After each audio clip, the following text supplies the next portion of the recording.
She used to roll her eyes when you called. Now she stares at your profile hoping you'll post something that shows you're still hurting, but you've gone quiet.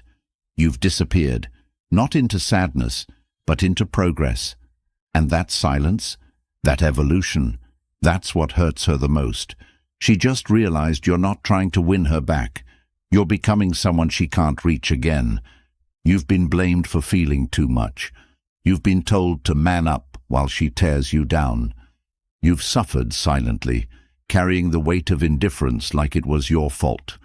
But not anymore, because I built something for men like you. I created the best ebook ever written for men, the Stoic Relationship Blueprint, a guide rooted in 2,000+ years of timeless Stoic wisdom. It's not just a book, it's the only blueprint you'll ever need to break free, reclaim your power, and rebuild yourself from ground zero to untouchable. Click the link in the comments to get this life-changing ebook, because truth like this isn't going to be available for too long. Once it's gone, it's gone. Comment, "I claim my power," below if you're ready to take back control. Men today are suffering, not because we're weak, but because we were taught to serve where we weren't respected, to love those who barely tolerated us, to fix what they kept breaking. They say, "She moved on fast." But what they don't tell you is the moment you stop chasing her approval, she starts chasing yours. Let's talk about what hurts a woman the most when she doesn't value you, and how you become the man that changes everything. Number 1. Stop seeking her attention. She's used to men chasing her, reacting to her every move, watching her stories as if they're signals from the divine, waiting for her validation like it's currency. And the moment you cut off that supply, not with anger, not with drama, but with indifference carved from clarity, you become what she didn't predict. A man whose self-worth isn't attached to her recognition, and the shift is seismic because the man who once refreshed his DMs at midnight, waiting for her response, now wakes up at 5 a.m., building a brand, sculpting his frame, sharpening his mind, and stacking skills that speak louder than likes. And while she scrolls through filtered attention, trying to recapture the dopamine she used to get from your praise, you've transcended needing any digital response to feel real. And the hurt she feels now isn't because you're gone, but because the man who once orbiting her world is now building his own solar system where she's not even on the map. And she will feel the shift, not when you delete her, but when your energy no longer reacts to her subtle tests, because attention was her playground, and now the gates are locked, and you, the former servant of her presence, have become king of your own world. And this is the transformation every man must undergo, not for vengeance, but for liberation. Because if you ever find yourself checking if she viewed your story, understand that every second spent watching her is a second stolen from your future empire. So the next time you think of her, ask yourself, how many books have I read this week? How many new skills have I built? How many hours have I wasted staring into nothingness, hoping someone who never saw me finally will? And the answer must scare you enough to stop needing her attention and start commanding your own. Number 2. Prioritize growth over apologies. She will make you feel guilty for choosing yourself, accuse you of being selfish the moment you start setting boundaries, manipulate your desire to be loved into an obligation to stay small. But the truth is that your evolution will trigger the same people who benefited from your lack of it. And when you decide to start eating cleaner, lifting heavier, learning more, and spending less time explaining your path, you'll notice how those who once cheered your presence now resent your progress. And it's not your job to soothe their insecurities by shrinking your light, because growth is not arrogance, it's alignment. And the man who apologizes for his glow is the man who lets the world dim him. And if she ever said, "You've changed," like it's a crime, understand that it was never about change. It was about control, because she knew that the man who needed her became predictable, safe and dependent. and that man no longer exists the day you begin tracking your macros, protecting your time, reading for mastery, and building your legacy without asking for permission. And what hurts her most isn't your absence, it's your expansion. The fact that you now dress like you respect yourself, walk like you have somewhere to go, speak like your words carry weight, and live like you have a mission too sacred to be compromised. And every man must stop apologizing for living on purpose, for growing past her comfort zone, for turning "I'll fix this" into "this no longer fits." Because life's deepest betrayal is not losing her. It's losing yourself while trying to keep her happy. So ask yourself, how many goals have I buried to stay liked? How many dreams have I delayed for temporary affection? How often have I apologized for wanting more? And if the answer brings you shame, let that be the last time you explain growth to someone who only loved your struggle. Because when you prioritize your evolution, everything that wasn't real falls away, and that's not your loss. That's your liberation. And if she ever comes back, remember, the man she knew no longer exists, and the one you are now bows to no one. Number 3. Embrace discomfort. The path to the man you were meant to become does not lie in ease, in pleasure, or in waiting for someone else to recognize your value. It begins the moment you stop negotiating with pain and start using it as your teacher, because comfort has never built strength, never sharpened discipline, never created legends, and every man who chooses the easy route over the right one trades his future for the illusion of peace. And the truth is that the discomfort you've been avoiding, the early mornings, the cold rejections, the lonely weekends building a foundation no one else can see, that's the exact process required to forge a man who no longer waits for validation. And while the world tells you to follow your feelings, a wiser voice whispers that feelings are visitors and purpose is the foundation. So ask yourself, when was the last time you did something difficult, not because you wanted to, but because you needed to? When was the last time you pushed through fatigue, temptation, or doubt, simply to prove to yourself that you're still in charge? Because without discomfort, there is no transformation, and the men who have the lives you envy are not lucky. They are forged in silence, in struggle, in self-denial, in discipline so ruthless it makes average people uncomfortable. And every time you avoid hardship, you choose to remain ordinary, so you must start running toward the resistance, not away from it, and do it daily. Take the cold shower, finish the last set when your muscles scream, resist the urge to scroll for hours, read something that makes you smarter, not something that entertains you, and over time your brain rewires, your body hardens, and your identity shifts from a man who avoids pain into one who uses it as leverage.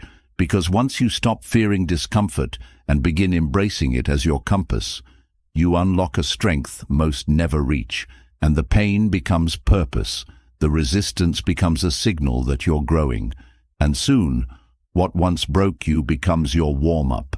And this shift is not for everyone, but it is for the man who no longer wants to be forgotten, ignored, or average, because real growth is a contract with discomfort, and every day you avoid the challenge is a day you delay the man you're meant to be. Number 4. Turn rejection into redirection. The moment she walked away, the moment she chose someone else, the moment she looked through you like you never mattered, that wasn't your ending, that was your assignment, because rejection is not an insult, it's information. It's the universe removing what distracts you from your greater path. And while most men crumble when they feel abandoned, the wise ones recognize that the pain of being dismissed is a map pointing you toward the parts of yourself you've been neglecting. And instead of chasing her or drowning in why she left, you look at the space she freed up in your life and ask, what can I build here? Who can I become now that I'm no longer shrinking to be loved? Because the men who rise the fastest after rejection are the ones who see it not as a verdict, but a mirror showing what must evolve. So when she says you're not good enough, don't argue. Become so good you'd never look her way again, not out of spite but out of transformation, and use that energy, that anger, that ache as fuel. Turn heartbreak into obsession with your own potential. Build your business one brick at a time, while the memory of her walking away sharpens your focus. Go deeper into your craft, while the echo of her goodbye teaches you discipline. And if you ever feel the sting of being replaced, remember that her choice has nothing to do with your value and everything to do with what she could handle. Because sometimes people walk away not because you're unworthy, but because they cannot handle the man you're becoming. And rejection, when seen clearly, is the exact pressure that produces the diamond. So let it sculpt you, let it harden you, let it remove the fantasy and reveal the facts. And if she couldn't see you then, it's not your job to make her see now. It's your mission to become a man so focused, so refined, so complete, that no woman ever gets to define your worth again. And when you redirect that pain into progress, you don't just get over her. You get past who you were when you still needed her. Because every rejection is an invitation, not to get her back, but to get yourself back.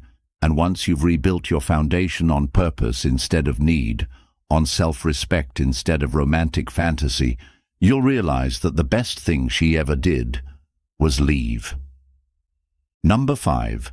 Let results speak louder than words. You don't have to tell her what you've become, because the men who speak the loudest about their evolution are usually the ones still craving applause. But the man who has truly transformed knows that evidence destroys doubt better than explanation ever could. And when she tries to circle back, not because she loves you, but because she's confused about how the man she dismissed now radiates with a calm power she no longer has access to, your lifestyle will be your only reply, because the truth is, results cannot be faked. They expose the distance between who you were and who you chose to become. And if you're still trying to prove something to her, you haven't yet built enough, because proof is not in the quotes you post, not in the photos you take to show you're doing better, not in the cryptic captions aimed at her.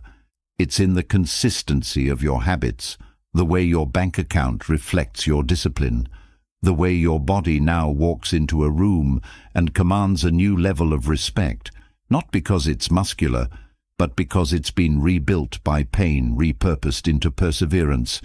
And when she hears that you're doing well, sees that your network expanded, finds out that you've built something meaningful, that women now admire you for reasons deeper than appearance, that you no longer reply to her, not out of bitterness, but because she simply no longer qualifies.